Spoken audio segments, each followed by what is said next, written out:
En este momento vamos a presenciar una entrevista con Aníbal Torres, donde se pone sobre la mesa una idea urgente: el Perú necesita presidente.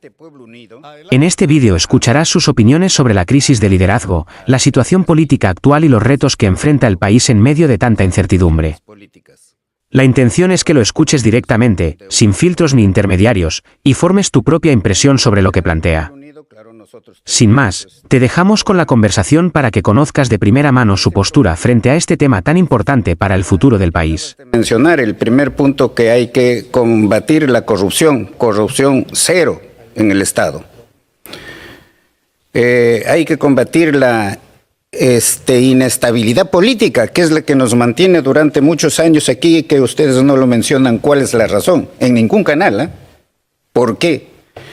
Porque la Constitución ha configurado el Estado en la forma que lo tenemos. Hay, si me permites unos segundos, hay dos formas de gobierno. Uno, el presidencial. El presidente es el jefe de Estado y el jefe de gobierno rige, ¿no?, normalmente en Estados Unidos. Y hay el sistema parlamentario, en donde el presidente es el jefe de Estado, pero el Congreso es el que gobierna a través del primer ministro. En nosotros se ha hecho una combinación, ¿no?, de eso, que es un absurdo y que no existe en ninguna constitución. Porque en nosotros, ¿qué cosa hay? Hay el sistema presidencial, pero que puede, ¿no?, el presidente ser vacado en cualquier momento por la permanente incapacidad moral. Y de otro lado hay el sistema parlamentario, porque el presidente puede no cerrar el Congreso cuando, por ejemplo, le quita dos cuestiones de confianza. Entonces eso produce un desgobierno. Se dice que eso es Francia, que en Francia es así. No, absolutamente falso. En Francia hay el gobierno parlamentario. El presidente es el jefe de Estado, ¿no?, y el jefe de gobierno, mientras tiene la mayoría parlamentaria, gobierna el presidente. Pero si pierde la mayoría parlamentaria, es jefe de Estado, pero no es jefe de gobierno. O sea, allí entra a gobernar el Parlamento a través del primer ministro. O sea, siempre hay uno que gobierna el Estado. En nosotros no es una inseguridad total, tal es así que no tenemos pues prácticamente en un año un presidente o más, ¿no? Pero yo creo que tendríamos que comenzar, Aníbal, por un balance, porque no es que ustedes son nuevos, ¿no es cierto? No. Pedro Castillo ha sido presidente, tú has sido presidente del Consejo de Ministros, tú has sido ministro. Ustedes han tenido el gobierno en las manos. ¿Cuál es el balance que tú haces de lo que pasaron y por qué terminó como terminó? Pedro Castillo no tuvo el gobierno. Hizo lo que se pudo contra toda esa oposición que venía del Congreso. El poder, ¿cómo se gobierna un Estado? A través de leyes. ¿Quién da las leyes? El Parlamento. El Parlamento, por ejemplo, presentamos una ley para establecer, valga la redundancia, esa estabilidad política. El Congreso lo archivó. Presentamos un proyecto para la Asamblea Constituyente, porque esas cosas solamente se puede cambiar mediante una constitución. El Congreso lo archivó. El Congreso se opuso a todo, absolutamente a todo. Por supuesto, respaldado fuertemente con prácticamente el 100% de la prensa. La prensa no difundía nada de lo que hacía Pedro Castillo. Pero el gobierno de Pedro Castillo fue el mejor que ha tenido la historia del Perú, y eso se va a ir conociendo poco a poco, porque eso no lo van a poder ocultar. Pero la percepción que tiene la gente es que había una total inestabilidad, ministros que no estaban calificados, y al final corrupción como todo. Eso es cierto, que había ministros no calificados, eso es cierto, ese es uno de los grandes errores, y tal es así que Pedro Castillo mismo dijo que a estas personas lo investiguen, y que si encuentran que hay responsabilidad, se le aplique todo el peso de la ley. Lo que pasa es que ¿quién tiene concentrado todo el poder, incluso el judicial? Un poder económico que es el que gobierna desde la sombra, lo tiene el Congreso de la República, lo tiene el sistema de justicia, todos los organismos de justicia, lo tiene a las altas esferas del Ejército, a las altas esferas de la Policía Nacional, y lo tiene la prensa. Hemos tratado en lo posible de establecer contactos, conversaciones. En cierta ocasión, cuando era presidente la señora Alba, presidente del Congreso, la señora Alba, nos reunimos, nos pusimos de acuerdo allí. Hemos estado varios ministros, ha estado ella, han estado varios congresistas y hemos salido contentos en el sentido de que vamos a poder trabajar juntos. Nosotros llegamos al Palacio de Gobierno y la señora Alba estaba allí en su micro frente al Palacio Legislativo dándole pero durísimo, ¿no?, al Ejecutivo. ¿Por qué? Porque ellos cumplen órdenes de un poder que está allí detrás del poder político, que es la élite. Porque algo que mostró la elección del 2021. Y un ministro, ¿no? Un ministro, al ver eso, esa deslealtad no tan monstruosa, se puso a llorar. Y fue el ministro de Defensa. ¿Quién era el ministro de Defensa en ese momento? Ya no lo mencionemos ya. Ajá. Pero, claro, una persona decente, una persona honorable, dijo, pues aquí estamos hablando, ¿no?, entre personas decentes, honorables, pero no era eso. El Congreso nunca quiso trabajar conjuntamente con el Ejecutivo. Y las Fuerzas Armadas... No me acuerdo quién era el ministro de Defensa en ese momento. Pero no. La historia completa, pues, Aníbal, ¿no? Gavidia. Gavidia se echó a llorar. Marino. Sí, claro, sé quién es, perfectamente. Sí. Claro. Se puso a llorar después de que en una reunión que ustedes consideran exitosa salió la presidenta del Congreso a atacarlos. A atacar duramente, y con falsedades, ¿no? Eso fue el gobierno. De manera que no es que por qué ustedes no hicieron, si ustedes tuvieron el gobierno, ¿por qué no hicieron? Teníamos toda esa posición, pero dentro del gobierno hemos hecho muchas cosas. Antes de eso, yo creo que es bien importante lo siguiente, es decir, está claro que el Perú es un país profundamente dividido y la prueba fueron las elecciones, no solo las que ganó Pedro Castillo, sino las que ganó Pedro Pablo Kuczynski 5 años antes. Es decir, Keiko Fujimori se demoró en aceptar que Pedro Pablo Kuczynski le había ganado la elección y a Pedro Castillo nunca lo reconoció, pero más allá de eso, lo que es innegable es que somos un país profundamente dividido y que es impensable hacer algo que no suponga el consenso entre los que están enfrentados, ¿no? ¿Ustedes trataron de hacer eso? ¿Por qué no hubo un acuerdo? Hemos tratado de hacer eso, incluso en los descentralizados. Hemos practicado eso. Han estado los grandes empresarios, han estado pequeños empresarios, han estado los miembros de las comunidades campesinas, de las comunidades nativas, se ha debatido y se han tomado decisiones dentro de las grandes necesidades que toda la población se ha decidido allí por acuerdo cuál es la que se tiene que atender prioritariamente. Hemos hecho eso, ¿no? Dime, ¿por qué existe Quellaveco ahora en Moquegua y que es la minera más grande que tiene el Perú en este momento? ¿Quién aceleró el funcionamiento de esa empresa? Digan, ¿por qué no lo dijo la prensa en ese momento? Y si no lo dijeron, si no se enteró la prensa, comuníquense con el propietario, ¿no?, que está en México para que les explique cómo ha sido. Yo he estado allí, no con ese señor, he estado allí, no con los funcionarios públicos para acelerar ese trámite porque hay verdaderamente una corrupción enorme en el Estado. Los empresarios tienen que pasar no por una persona, no solamente por el presidente, por el ministro, sino los términos medios para que puedan salir las autorizaciones, los informes. Y eso, ¿no?, lamentablemente cuesta. Ahora, ¿de quién es responsabilidad? Ustedes dicen, nosotros tratamos de hacer un acuerdo con la oposición, que en este caso estaba representada en la mayoría del Congreso. Entonces, ¿quién no quiso el acuerdo? ¿Keiko? ¿Acuña? ¿Quién no quiso? Porque ustedes se reunían con los dirigentes. Pero ¿quién gobierna no en el Congreso? Todo el mundo lo sabemos, es Keiko. Es Alianza para el Progreso, es Renovación Popular. Y ahora, no, claro, están unidos también con Perú Libre. Todo el mundo, ellos son los que gobernaron. Ahora, por ejemplo, escucho, dice, no, pero Dina fue elegido por ustedes. Sí, pues fue elegido en la plancha de Pedro Castillo, pero Dina está gobernando con esa gente que lo eligió.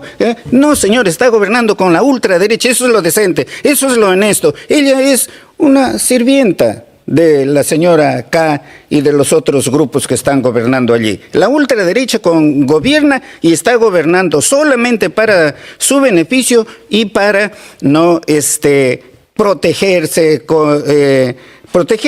buscar la impunidad. Buscar la impunidad. Eso es lo que están haciendo. Por eso es que ellos han concentrado todo el poder.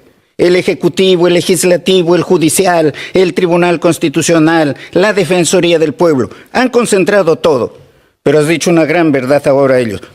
Con eso ellos no van a ganar las elecciones. Pero esas elecciones no van a ser libres. No. El fraude ya comenzó ya. Nicolás, el fraude ya comenzó ya en el momento en que el Congreso de la República comenzó a inhabilitar a todos los adversarios, en el momento en que el sistema electoral comenzó a no inscribir a aquellos partidos que consideran que son oposición, ¿no? A mí no me pueden calificar de comunista, pero tanta gente ignorante me califica de comunista. ¿Cuántas veces yo he dicho, no, que la ultraizquierda fracasó? Con la caída del muro de Berlín vimos cómo fracasó la ultraizquierda. La ultraderecha nos viene gobernando los 200 años de vida republicana y somos un país tercermundista, una republiqueta. Eso es lo que somos, ¿no? Han fracasado ambos. Nos necesitamos todos. Necesitamos el capital, pero necesitamos el trabajo y necesitamos el Estado. Los tres se tienen que sentar y formar un acuerdo aquí para poder restablecer la paz social. Tiene que haber un acuerdo entre los tres. Capital, trabajo, Estado. Y el Estado no se puede desligar totalmente de la actividad económica. No.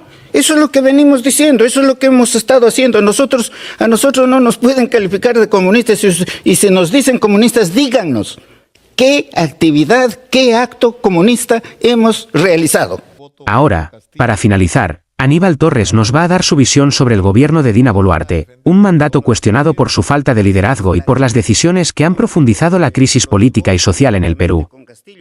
En este segmento escucharás sus opiniones directas y sin rodeos sobre una gestión que muchos consideran ilegítima y alejada de las verdaderas necesidades del pueblo. La idea es que lo escuches de primera mano y formes tu propia opinión sobre sus críticas, sin filtros ni intermediarios. Sin más, te dejamos con sus palabras sobre el gobierno de Dina Boluarte y el rumbo incierto que hoy atraviesa nuestro país. Las personas tenemos dignidad. Tenemos dignidad, ¿por qué? Porque nos estimamos a sí mismos. Tenemos un valor que nos consideramos a sí mismos y que también nos consideran los demás. Ella ha perdido eso. Ella ha perdido eso. Y no tiene nadie quien lo pueda aconsejar, por supuesto. No tiene nadie. Bueno, tiene aduladores, ¿no? Ah, por supuesto, ellos sí, pero para su beneficio y en perjuicio de ella. O sea, ¿tú crees que ni los aduladores van a estar al lado de ella cuando lo van a abandonar? Acuérdate lo que hablamos en este momento, ¿no? Y me invitas un segundito para hacerte recordar en tu programa. Yo ahora, te voy a decir, te dije. Ahora, ¿qué vas a hacer tú, Aníbal? ¿Qué vas a hacer? Eres parte ¿no es cierto? De APU. APU no puede presentar candidatos, pero tú eres un político. Es más, acá estás actuando como político. ¿Y qué vas a hacer en las elecciones? Bueno, pero la política no es una actividad que se realice solamente estando en el gobierno o siendo candidato. No solamente, ¿no? Desde el lugar en que uno se encuentre, no va formando a la gente, despertando a la gente, ¿no? Por eso es que muchos dicen, gracias hermano, porque nos has abierto los ojos. Recién se dan cuenta de que ellos en realidad no estaban siendo considerados como iguales a los demás, sino como menos, como lo que los llaman, ¿no? ¿No? Ahora ellos van a luchar por su libertad. Lo que uno persigue es eso. Yo no persigo obtener un cargo ni nada por el estilo. Además, no lo necesito, porque mira, yo tengo 82 años y sigo trabajando como un joven de 18 años. Envidiable. Sí. Ahora, tú sabes que te escucho hablar y me ha venido así cuando nos conocimos. Por eso me sorprende tanto que te digan terruco. Porque había un problema muy grave en los momentos más críticos donde Sendero Luminoso no solo tenía el control de los penales, tenía el control de las universidades. Tú a San Marcos prácticamente no podías entrar si no tenías permiso de Sendero, controlaban el comedor, controlaban los dormitorios y en determinado momento se decidió una decisión polémica, ¿no?, de intervenir la universidad y nombrar comisiones reorganizadoras. Y nadie quería agarrar esa papa caliente y nadie quería salir a hablar. Y a mí me dijeron, hay uno que se habla, que está en la comisión reorganizadora de San Marcos. ¿Quién es? Aníbal Torres Vázquez. ¿Y eras tú? Dentro del campus... Y tú saliste a hablar. Y voy a ser bien grosero, ¿ah? Pero en esos días, salir a hablar de San Marcos, de la necesidad de esa intervención, de lo mal que estaba haciendo, era jugarse, discúlpeme la grosería, los huevos. Sí, era la vida. No hay otra manera de decirlo.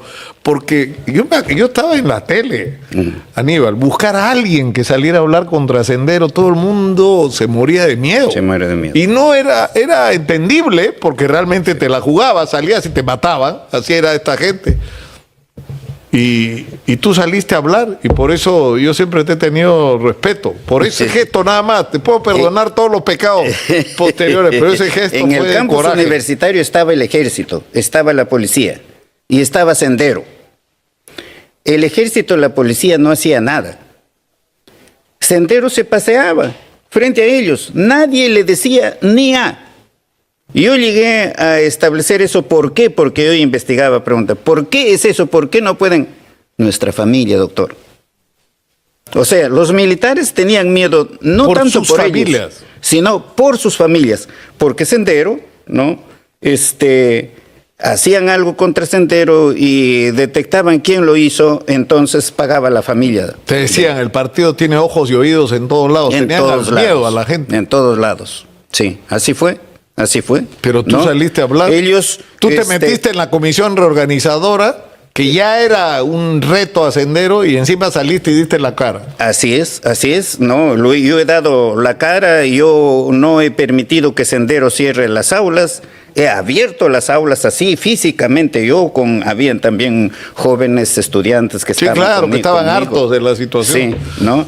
El ejército incluso encuentro que ha cerrado todas las oficinas administrativas, y ahí estaba el ejército, y yo llego con estos alumnos, y encuentro cerrada la puerta, de un patadón lo abrí la puerta. ¿Quién manda aquí? Aquí manda la autoridad, yo soy el decano. ¿No? En ese momento yo era el decano y abierto, ¿no? Por supuesto que Sendero me hizo el reglaje en mi casa. El reglaje, te hacen el reglaje en tu casa, se van a tu casa, miden y todo para después, ¿no?, hacerte volar rutina, con todo. A ver por dónde vas, a qué hora entras, a qué hora sales, quiénes viven contigo, y ahí te caían encima y estaba muerto. Allí, sí.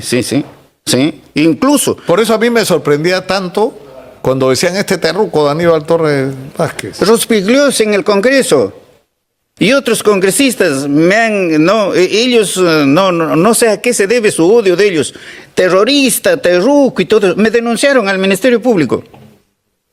Claro que eso fue archivado, ¿no? Pero esa gente es así. En el Congreso lo que hay es odio, lo que hay es rencor, lo que hay es venganza, ¿no? Lo que hay es eliminar al adversario, ¿no?, para que no se pueda presentar a las elecciones.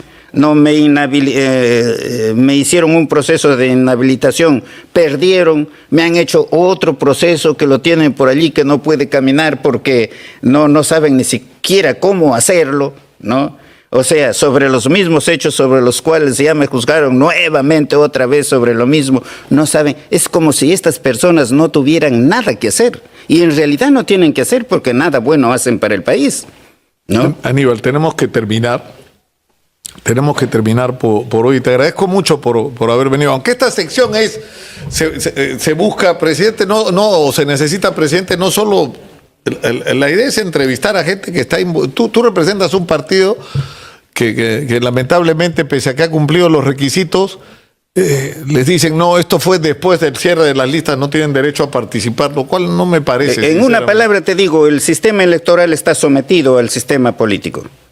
está sometido y el sistema electoral hizo lo posible y lo imposible para no inscribir a Apu, no obstante que reunía todos los requisitos. Apu está presente en todo el Perú, se formó solito con la gente, ¿no? Yo no he salido a ningún sitio para ir a sacar firmas.